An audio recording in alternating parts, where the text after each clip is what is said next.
Laxman Hake sir प्राध्यापक आहे, तुम्हाला माहिती आहे. तर आमच्या त्यांच्या अगोदर म्हणजे राजीनामा द्यायच्या अगोदर आमची थोडीशी चर्चा आली होती का वरून दबाव आहे काय करायचं. आणि काही दिवसानंतर मी फेसबुकला बघतो साहेबांनी राजीनामा दिला. हे चुकीच्या पद्धतीने प्रमाणपत्र वितरित केली जात आहेत. म्हणजे तुम्ही ते ऍक्सेप्टच करायचं, तिथे तुम्ही विरोध नाही करायचा. राजकीय दबाव आहे. राजकीय दबाव. समजा मुलुंडला उतरायचं पण मुलुंडला मी उतरलो नाही आणि मी घाटकोपरला गेलो लगेच कॉल येतोय सर तुम्ही कुठे जाता. म्हणून दबाव ठेवतोय नितीश जातोय म्हणजे त्याला माझा मोबाईल ट्रॅक होतोय, मी माझे लोकेशन सोडलंय म्हणून त्याही फोन करायचं. म्हणजे हा एवढा दबाव आहे. फार खरं तर भयानक परिस्थिती आहे. म्हणजे आधी असं वाटत नव्हतं का उपोषणानंतर एवढा ताण.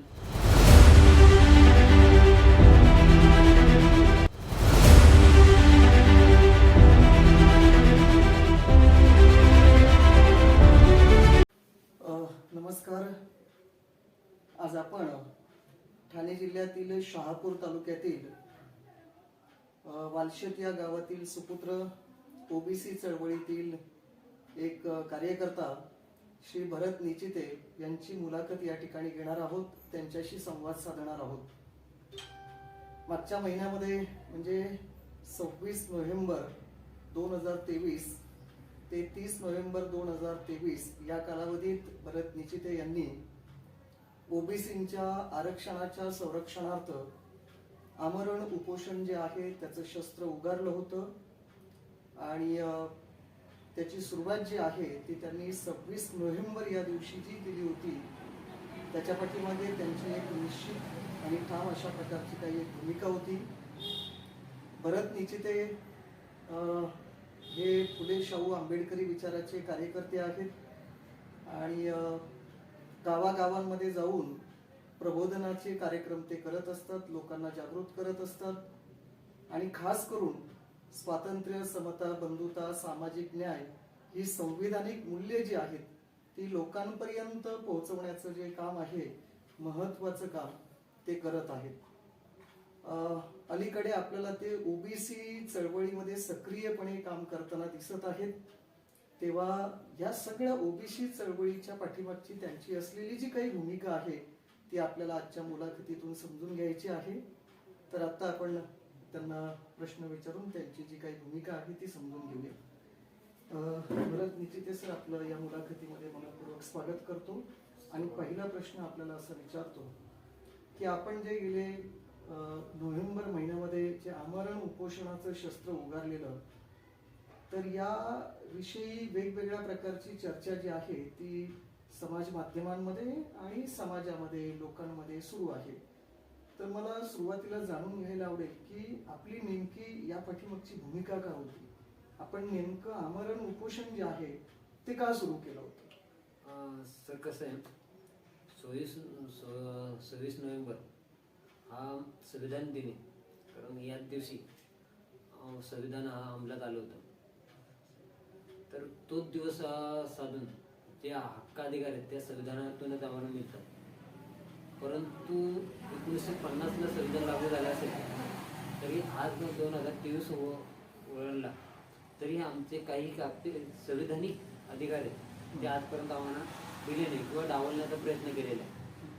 तर मग त्याची वाचा फोडण्यासाठी किंवा शासन प्रशासनाने त्याची दखल घ्यावी आणि लवकरात लवकर त्याच्यावर संसदेमध्ये आणि विधान परिषदेमध्ये ठराव पास करून या 70 कोटी किंवा भारत देशातल्या निम्म्याहून जास्त लोकसंख्या असलेल्या समाजाची आपले अधिकार आहेत ते लवकरात लवकर पटलावत यावेत या हिशोबाने मी तिथं 26 नोव्हेंबरला उपोषणाला बसलो होते.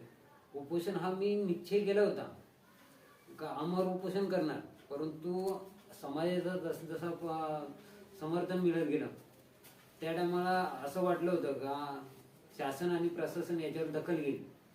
परंतु मुरबाडचे माननीय कार्यसम्राट किसन भाऊ कतोरे आणि राज्याचे कॅबिनेट मंत्री छगनराव भुजबळ साहेब यांनी जे आश्वासन दिलं होतं ते आश्वासन असं थोडंसं गृहीत धरलं. जाऊन दे आपलं लवकरात लवकर हिवाळी आदेशामध्ये आमचे मुद्दे मांडणार आहेत आणि तेही हेही गवाही दिली तर तुम्ही ज्या 14 ज्या मागण्या आहेत त्या संविधानिक आहेत त्याच्यामुळे आम्ही याच्यावर कोणत्याही एकाही मागणीला आम्ही आपले चुकीचं म्हणून हे करत नाही. त्याच्यामुळे आम्ही लवकरात लवकर हे करूया. तरीही मी त्या साहेबांना मध्ये अडवलं होतं. त्या काही लोकांनी बघितलं पण असेल. तर साहेब बोलू आमच्या 3 मागण्या प्रामुख्याने आहेत. एक ईव्हीएम मशीन आहे, ओबीसीची जातनिहाय जनगणना आणि सध्याच्या घडीला शिक्षण हा खाजगीकरणावर चाललेला आहे. याच्यावर प्रामुख्याने तुम्ही 3 विषयावर तरी दखल घेऊन तिथे आवाज उचलावा. आणि साहेबांनी परत होकार दिला. तर होकार दिल्यानंतर मीही विचार केला बाबा कुठेतरी आपलेच प्रतिनिधी इथपर्यंत आलेले आहेत आणि यांना रिटर्न पाठवण्यापेक्षा त्यांच्याकडून लवकरात लवकर मान्यता मिळून आपल्या समाजाला न्याय द्यावा या हिशोबाने मी 30 नोव्हेंबरला उपोषण सोडलं. पण सोडलं म्हणून त्याने आजही मी त्यावर मी गवाही देतोय. पण उपोषण सोडलं म्हणजे स्थगिती दिलेली. पण याच्यानंतर काही काळानंतर त्याला उठाव होईल. तो उठाव शासनालाही आणि प्रशासनालाही त्याला काबूत करता येणार नाही. परंतु अशी एक चर्चा आहे की जरांगेंनी जे उपोषण चालू केलं किंवा जरांगेंनी जे आंदोलन सुरू केलं, तर त्या आंदोलनानंतर त्याला कुठेतरी शह देण्यासाठी किंवा केवळ मराठ्यांना कुठेतरी सपोर्ट मिळतोय किंवा पाठिंबा मिळतोय, तो पाठिंबा डायव्हर्ट करण्यासाठी म्हणून कुठे ओबीसी आंदोलन किंवा उपोषण आपण सुरू केलं असं समाजामध्ये अशी साधारण चर्चा आहे. त्याबद्दल तुम्ही काय सांगा? नाही सर, तो थोडासा गैरसमज प्रसार माध्यमातून झालेला आहे. त्याचे कारणही अनेक आहेत. मी मराठा समाजाच्या आरक्षणाविषयी कधीही कोणत्याही प्रकारचे आजही माझ्या 2 अकाउंट आहेत किंवा युट्यूबवर आहे. कधीही मी त्याच्या विरोधात स्टेटमेंट दिलेली नाही किंवा आजही ते दिले नाही. फक्त मराठा समाजाला कुणबी प्रमाणपत्र देऊ नये याचे अनेक उदाहरणं आहेत. कारण हा मूळ जो शेतकरी वर्गातला कुणबी समाज आहे हा कुठेतरी आताही सरपंच उपसरपंचच्या याच्यावर कुठेतरी संविधानिक याच्यामध्ये बसतोय. आणि त्याच पटलावर आता मराठा समाजाला कुणबी घेतलं.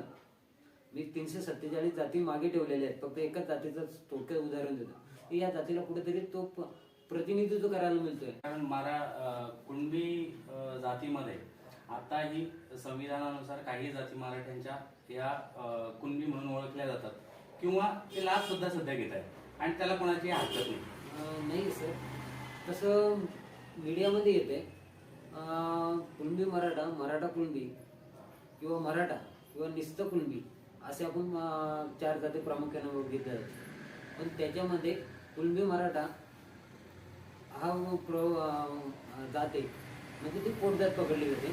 त्या पोटजातीला ओबीसी मध्ये आम्ही 2019 मध्ये जेव्हा आपल्या विधान परिषदेमध्ये आपण एक हे केलेले याचिका केलेली आणि त्याच्यावर लवकर लवकर नाना भाऊंनीही काम केलेलं आहे.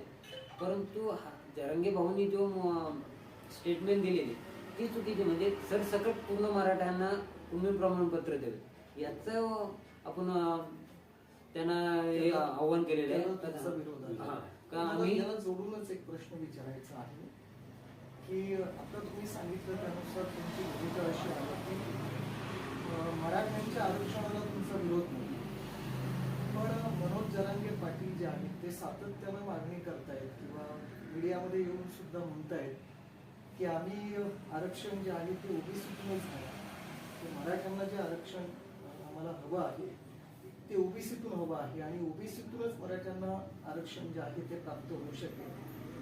तर याकडे तुम्ही कसं पाहता आणि याविषयीची आपली मोठी प्रतिक्रिया काय? मराठा समाजाचे आजपर्यंत 4 आयोग नेमले गेलेले. त्या आयोगानुसार त्यांची सर्वेही झालेली आहे. म्हणजे सर्वे तोच कसं आहे, नॅशनल सर्वेने झालेला. प्रत्येक तालुक्याच्या मूलभूत ठिकाणातून त्यांची संख्याबळ काढली नाही कमिटी मराठा आयोगाच्या. तर त्याच्यामध्ये नारायण राणे यांच्या कमिटीने समितीने एक अहवाल दिला होता. त्याच्यामध्ये किंवा गायकवाड आयोग याच्यानुसार त्यांनी संख्याबळ सांगितलं होतं 34% मराठा. पण त्याच्यामध्ये मराठा कुणबी आणि कुणबी मराठा यांची संख्याबळ ही त्यांनी पकडून मराठा यांची संख्याबळ सांगितली होती. तर म्हणून आम्ही त्याला मराठ्यांनाही आजही आमचं आव्हान एकच आहे का तुम्हीही जसे आम्ही जातनिहाय जनगणनेची मागणी करतोय तुम्हीही जातनिहाय जनगणनेची मागणी करा. त्याच्याने मूलभूत प्रश्न कसा सुटतोय, का तुम्ही शिक्षित किती आहे, तुमचा वर्ग शिक्षित किती आहे, नोकरी धंद्याला किती आहे, किंवा सामाजिक मागास किती आहेत. सामाजिक मागास म्हणजे आता जरांगे भाऊनी एक मुद्दा टाकला होता की त्यांच्या हाताखाली आम्हाला काम लायकी नाही, त्यांच्या हाताखाली काम करायला लागते. ही समाज मागास जी समजण्याची एक व्याख्या असते. अशा अनेक व्याख्या आहेत, त्यातली एक उदाहरण दिलं तर ते त्यांचा सर्वे केल्यानंतर तो समजून येईल. म्हणून जातनी ही जनगणना सर्वात पहिले मुद्दा आहे. आजही जरांगे भाऊंना मुंबईत येतात, आमचं स्वागत असेल आणि मुंबईत आल्यानंतर आमचा तेवढाच एक प्रश्न असेल, साहेब तुम्ही सर्वात मोठा तुमच्या लोकसंख्येप्रमाणे तुम्ही मागणी करता, तुमच्या तुम्ही जो आवाज जात नाही हे जनगणना उचलला तर सरकार लवकरात लवकर प्रयत्न करू शकतो. थोडक्यात मराठा आरक्षणाला आपला विरोध नाही, फक्त ओबीसीतनं त्यांना आरक्षण नको अशी आपली मागणी आहे का? ते मीही ठरवू शकत नाहीये सर, कारण त्यांचं मागास आहे का नाही जो त्यांचं मागासले पण साधारण सिद्ध होणं गरजेचं आहे. त्यासाठी जात नाही हे जनगणना महत्वाचे. याला जोडूनच पुढचा प्रश्न असा आहे की आपण जे काही उपोषणाचं शस्त्र उगारलेलं आणि 5व्या दिवशी आपण उपोषण सोडलं, तर आपण जे काही हे 5 दिवस उपोषण पूर्ण केलं तर त्याची फलश्रुती नेमकी काय सांगता येईल की या सगळ्या उपोषणानं काय साध्य झालं, आपल्याला काय वाटतं, आणि एकूणच या सगळ्या आपल्या आंदोलनाला कसा प्रतिसाद मिळाला? वेगवेगळ्या संघटनांकडून काही प्रतिसाद मिळाला का?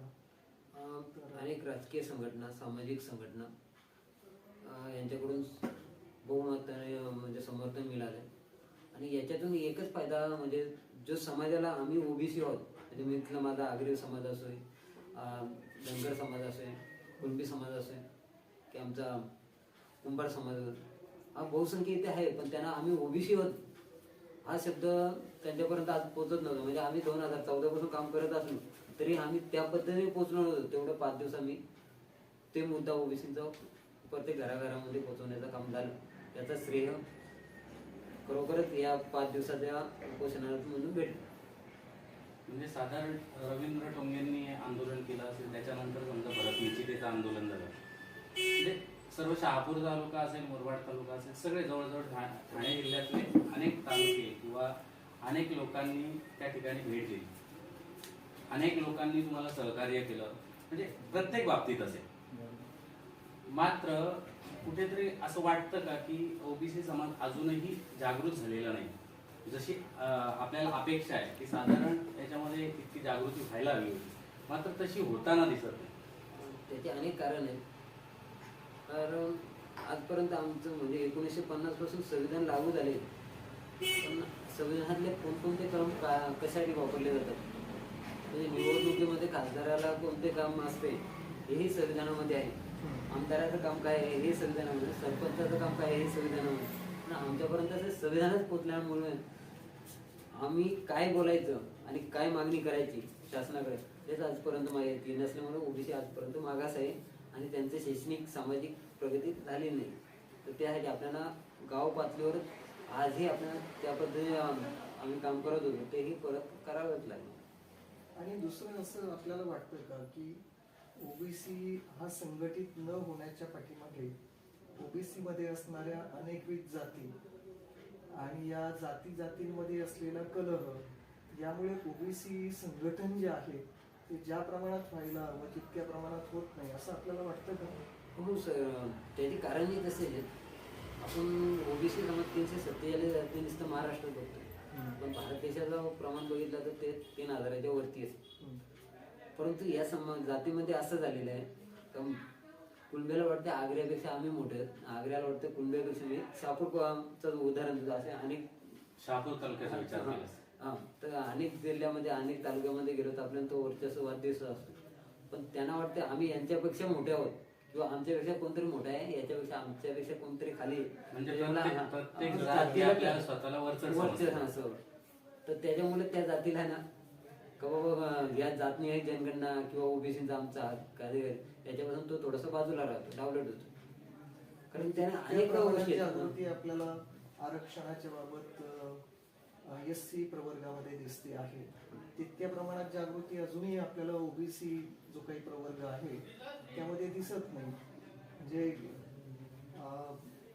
SC आंदोलनाला ज्या पद्धतीने एक पाठिंबा मिळतो आहे, तशा पद्धतीचा पाठिंबा जो आहे तो अजूनपर्यंत ओबीसी आंदोलनाला मिळतोय असं आपल्याला वाटतं का? आणि जर मिळत नसेल तर त्यामागे नेमकी काय कारण असेल असं आपल्याला वाटतं?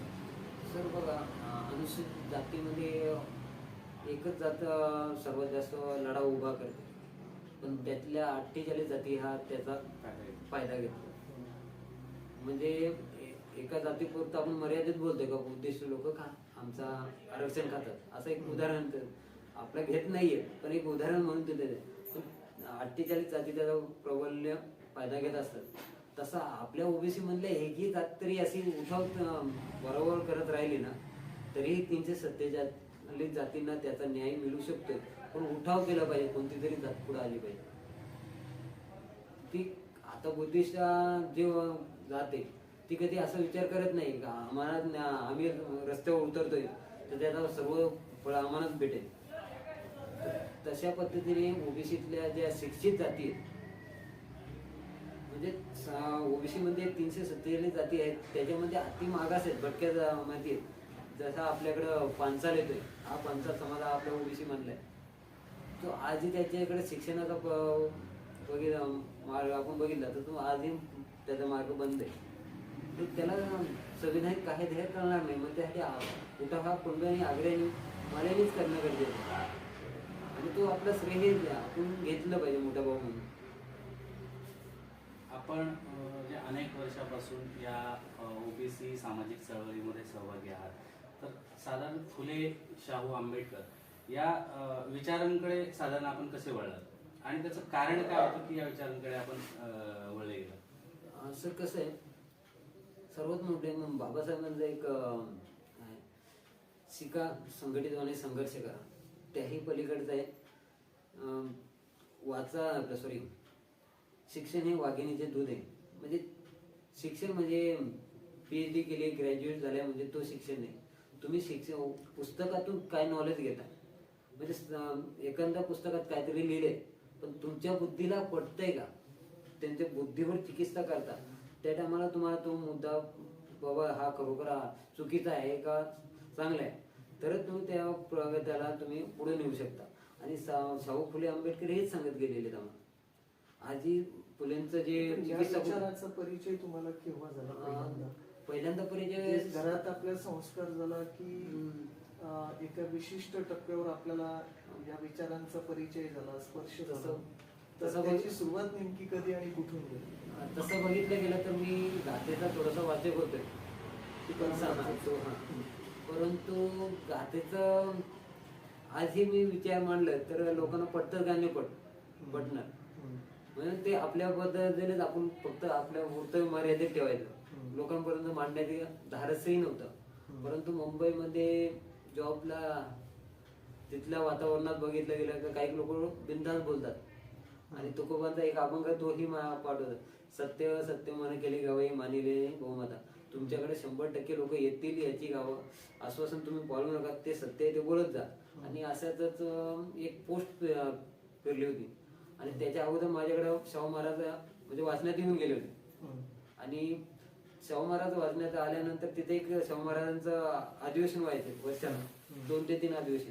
त्या अधिवेशनाला त्यांचं कुणबी शेतकरी अधिवेशन असं अधिवेशनाचं नाव असायचं. आणि कुणबी उन्नती संघ मुंबई इथे मग कुणबी परिषद हा शब्द माझ्या कानावर आला फेसबुकने. आणि त्याच्यामध्ये वादविवाद पण झाले आमचे, कारण काही गोष्टी खटकतात, कारण बुद्धीला सगळ्याच गोष्टी पटत नसतात. सत्य असल्या तरी लगेच आपण ऍक्सेप्ट करत नाही. तरी ते साहेबांनी मला रिक्वेस्ट केली का सर तुम्ही काही गोष्टी बोलतात त्या तुम्हाला मान्य आहे, आपण एक टाइम भेट घेऊ, या गोष्टीवर विचार करू. आणि त्यानंतर मी कुणबी समाज संघाशी जोडलं गेलो ना आजही आहे. आणि खरोखर मुंबईतला जो कुणबी समाज उन्नती संघ आहे तर त्या संघातून आपल्याला ही फुले शाहू आंबेडकरी विचारधारा जी आहे तिचा परिचय झाला आणि त्यानंतर या चळवळीमध्ये तुम्ही काम करायला सुरुवात केली. पण पुन्हा याला जोडूनच प्रश्न असा आहे की आपण कुणबी समाज उन्नती संघ याच्यामध्ये काम करत होता, कार्यरत होता. मग तिथून ओबीसीकडे कसे वळणार? वास्तविक नाव कुणबी असलं हा. तरी ती फुले शाहू आंबेडकर विचाराने म्हणते. म्हणजे जातीचं नाव आहे पण जातीच्या पलीकडे जाऊन काम करतो. एक विचारधारा. एक विचारधारा ज्यांनी समता, बंधुत्व, न्याय हम्म. जे जगाला दिलेले आहे ते जगापर्यंत कसं न्यायचं त्यासाठी काम करणारी एकमेव संघटना असेल ती कुणबी उन्नती संघ. बरं. म्हणजे महात्मा फुलेंचा सत्यशोधक समाज याला समांतर अशा प्रकारचं कार्य जे आहे ते कुणबी समाज उन्नती संघ मुंबई हा करतो आहे. आणि मग तिथूनच आपण ओबीसी चळवळीमध्ये सक्रियपणे काम करायला सुरुवात केली. आत्ता जे काही महाराष्ट्रामध्ये चित्र आपण पाहतो आहे की एकीकडे भुजबळ साहेब ओबीसी मुद्दा अग्रक्रमाने मांडताना आपल्याला दिसत आहे. राज्यभरामध्ये वेगवेगळ्या ठिकाणी त्यांनी सभा घेत आहेत आणि त्याला काउंटर करण्याचं काम जरांगे पाटील करत आहेत. ते मराठ्यांचा जो काही आरक्षणाचा मुद्दा आहे तो त्याच्याही पेक्षा मोठ्या आवाजात मांडताना आपल्याला पाहायला मिळतं आहे. आणि दोघांमध्ये एक ज्याला आपण म्हणूया की वाकयुद्ध ते सुरू आहे. तर यातून आपल्याला असं वाटतं का की मतांचं ध्रुवीकरण सुरू आहे, ओबीसी आणि मराठा या दोघांचाही वापर केला जातो आहे आपापल्या राजकारणासाठी, असं आपल्याला वाटतं काही? हो सर, कारण मी कोणत्याही पक्षाचा समर्थकही नाही आणि जो राजकीय नेतृत्व आपलं मांडण करतो त्याला जे संविधानिक आहे त्याला आपलं समर्थन असतं. म्हणजे भुजबळ साहेब आमचे ओबीसीचे म्हणून भुजबळ साहेबांच्या बाजूने बोलायचं आणि जरांगे मराठा आहे मराठ्यांच्या विरोधात बोलायचं. हे आपण कधी फुले शाहू आंबेडकरांनी शिकवलेलं नाही. तर सध्याच्या परिस्थितीला 2024चं जे इलेक्शन आहे त्या इलेक्शन मधून दोघांनाही बाजूला उभा केलेला आहे आणि लोकांपर्यंत चुकीचा मेसेज म्हणजे जे वोट अधिकार असतोय तो वोट अधिकार कोणत्या पद्धतीने द्यायचा हा लोकांचा संभ्रम निर्माण करण्यासाठी दोघांना उभं केलं. आता उदाहरणार्थ साहेबांनी आपल्याला इथं आश्वासन दिलं, यातून बाजूला पडतं. तेच साहेबांनी इथं आश्वासन दिलं की आम्ही हिवाळी अधिवेशनामध्ये तुमच्या 14 मागण्या मान्य करू. पण 14 जाऊन द्या, आपल्या एकही मागणी तिथं पटलावर आणली नाही. का नाही आणली? भुजबळ आपले ओबीसी आहेत आणि खरोखर अभ्यासाचे. मी त्यांचा जो समता परिषद म्हणून त्यांनी संघ उभा केला त्याला मी 100% मान्य करतो, कारण त्या पलीकडे असं कोणतंही काम कोणी केलं नाही. परंतु सध्याच्या परिस्थितीला ते का मांडत नाही, कशासाठी मांडत नाही हे आम्ही चिंतन केलं पाहिजे. अधिवेशनामध्ये बघितलं त्यावेळेस साधारण अधिवेशनामधली मी चर्चा ऐकत होतो. भुजबळांनी काही मुद्दे अगदी चांगल्या पद्धतीने योग्य पद्धतीने उपस्थितही केले. मात्र मराठा समाजाचे जे काही नेते होते त्यांनी इतका प्रखर विरोध केला की भुजबळ जेणेकरून हा वाद भुजबळच लावतायत असा कावा केला गेला. तुम्हाला काय वाटतं की खरोखर काही आता जवळजवळ मराठ्यांचे या अगोदर 58 मोर्चे झाले असतील बरोबर, पण प्रत्येक मोर्चामध्ये किंवा त्यावेळेच्या मोर्चेकऱ्यांना किंवा जे प्रतिनिधित्व करत होते त्यांना माहिती नव्हतं की ओबीसी मधूनच आपल्याला आरक्षण मिळेल, आपल्याला वेगळं आरक्षण मिळू शकत नाही असं साधारण त्या नेत्यांना त्याचं नॉलेज नव्हतं, त्याची माहिती नव्हती. किंवा असं काही वाटतं का तुम्हाला की खरोखर जरांगेनं सगळं काही कळतंय? नाही, जरांगेनं किती कळतंय काय कळतंय माहिती नाही. कारण आता मी थोडस मराठा समाजाविषयी बोलतोय. ईडब्ल्यूसी हा प्रवर्ग आहे नवीन. ईडब्ल्यूसी मध्ये 8.5% म्हणजे 10%चा हिस्सा दिलेला आहे. तर 8.5% हिस्सा फक्त महाराष्ट्रातला मराठा समाजाने घेतलेला आहे. म्हणजे तिथल्या शैक्षणिक जागा असो किंवा नोकरी मधल्या त्या 8.5% ते घेतलेल्या आहेत. मग तिथे आम्ही काहीच बोलत नाही. आणि ते म्हणजे बघा मराठा समाजाची आता जरांगे उभा केला त्याचं उदाहरण देतो. 8.5% तिथे हिस्सा घेतलेला आहे. इकडे जरांगे होता आम्हाला ओबीसी मधून पाहिजे, ओपन मधूनही त्यांचे जागा रिक्त पडले जातात. मग त्यांना वास्तविक पाहिजे कुठला? दुसरी गोष्ट कुणबी मराठा हा वाद केला जातोय. त्यांना आपल्या सारथीमधून आपल्याला फक्त कुणब्यांना कुठेतरी 1-2 जागा मिळते. परंतु जिथे व्यावसायिक डेव्हलपमेंट माणूस व्यक्ती होतोय अण्णाभाऊ पाटील एक आर्थिक विकास महामंडळ, पण तिथे कुणबी मराठा किंवा कुणबी या जातीचा दाखला जरी गेला तरी तो बाद होतोय. असं का आम्ही तिथे पण चिंतन केलं पाहिजे ना. म्हणजे जातीचा विरोध नाहीये पण एका जातीच्या नावाने घ्यायला दाखला असतो या पत्रक असतो तो बाद केला जातो, पण एका जातीला न्याय दिला जातो. म्हणजे ते बघा, मराठा कुणबी, कुणबी मराठा, पण मराठा कुणबी असेल तर त्याचं प्रमाणपत्र स्वीकारलं जातं लगेच. म्हणजे जातीमध्ये किती भेद आहेत हे आम्ही बघितलं पाहिजे. म्हणून आमचा विरोध का होतोय, का मराठ्यांना आरक्षण मिळावेत पण ओबीसी मधून नकोय किंवा कुणबी प्रमाणपत्र नकोय. कारण ज्या जागा आज हे मला नोंदी त्यांच्या सापडत आहेत, ही नोंदी सापडत आहेत.